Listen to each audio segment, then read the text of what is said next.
Incluso la CBS no creyó lo que decía el ordenador y dudó en dar a conocer sus resultados.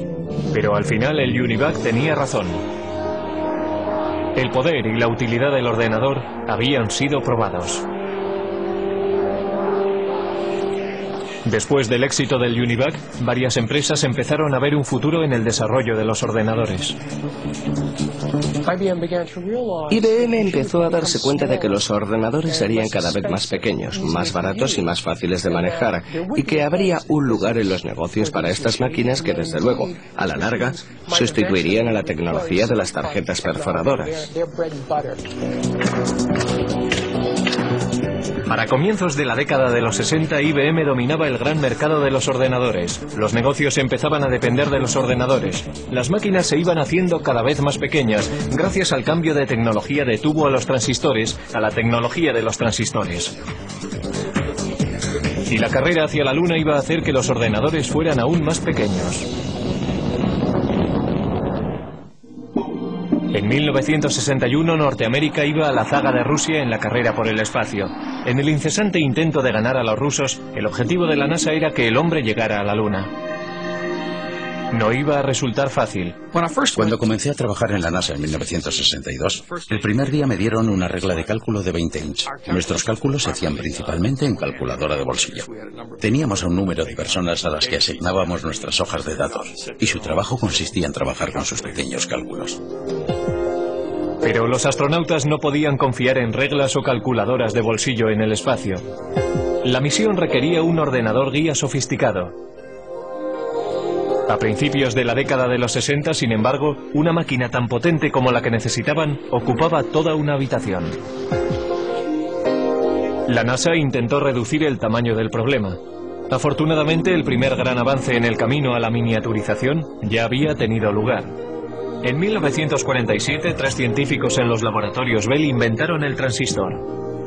Un transistor ejecutaba la misma función de encendido y apagado que los tubos de vacío, pero era mucho más pequeño y más fiable.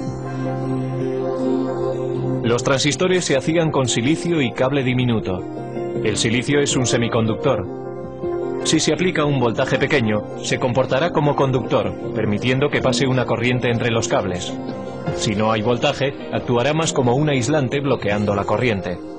Esta característica del silicio es lo que permitió a los transistores hablar el lenguaje binario de los ordenadores. Y harían del silicio la base para la industria de estos. El siguiente paso en la miniaturización tuvo lugar en 1959, cuando Robert Noyce y Jack Kilby, ingenieros para fabricantes rivales de transistores, llegaron a los mismos avances de forma independiente y que conducían a la misma idea revolucionaria.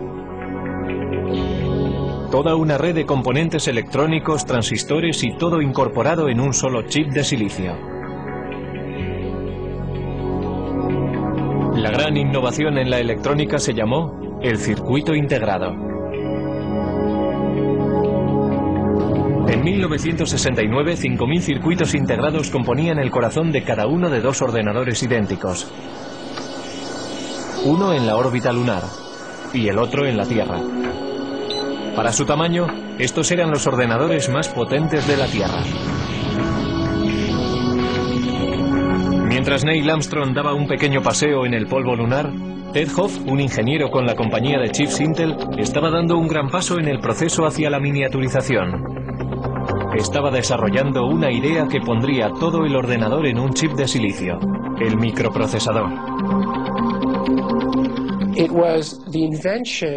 Era la invención no solo de circuitos integrados, sino de un tipo particular de circuito integrado, el microprocesador, que hace posibles los ordenadores personales de hoy en día. A Hoff le habían encargado diseñar 12 circuitos integrados por separado para fabricar una calculadora japonesa. Sugirió colocar toda la unidad de proceso en un chip y programarlo como un ordenador. Intel desarrolló la idea y para 1970 tenían un modelo de microprocesador. Los ordenadores estaban en el camino para hacerse más pequeños. Sin embargo, todavía estaban muy lejos de ser fáciles de manejar. Look what else we can do in here. Uno de los primeros intentos de simplificar las operaciones del ordenador fue encabezado por Doug Engelbart. El científico concibió una manera sencilla de manejo e incluso mostró un prototipo en 1968 en la Conferencia de Otoño de Ordenadores de San Francisco.